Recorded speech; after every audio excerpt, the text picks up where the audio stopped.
Government data about new infections. 13,864 were recorded in the latest 24-hour period, down from just over 17,500 yesterday. It means the average number of new cases reported per day in the last week is 15,505. Hospital admissions are also up. On average, 561 people were admitted every day over the last week. Those figures don't include Scotland. 87 deaths have been reported. That's people who died within 28 days of a positive test for COVID-19. And it means, on average, in the last week, 59 deaths were announced every day. That takes the total number of deaths so far across the UK to 42,679. And our health editor, Hugh Pym, is with me. A lot of data, a lot of figures today. What does all this new information tell us, Hugh, about just why cases are going up?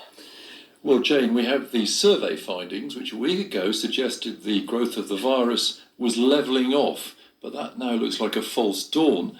The Office for National Statistics Infections Survey suggests a doubling in infections in England over the last week, or the week up until last weekend. Then we've had Imperial College London with a different survey suggesting much the same thing, with higher virus prevalence in the northwest of England, followed by the northeast, than elsewhere, and a warning that those high levels of infections relatively might spread to other parts of the country. Now, these are surveys, but they are picking up people who don't think that they've got the virus, but who are randomly tested and it shows up as positive, and they're seen as being pretty authoritative. They do suggest that previous sets of restrictions, certainly in England, haven't had the desired effect. That's why more are being considered to be introduced next week by the government at Westminster. But the problem is, cases that we've seen grow will result in hospital admissions in some cases a couple of weeks down the line. So whatever's introduced next week won't have any immediate impact on those numbers going into hospitals, and that is the concern in the NHS. All right, Hugh, thanks very much for now. Hugh Pym.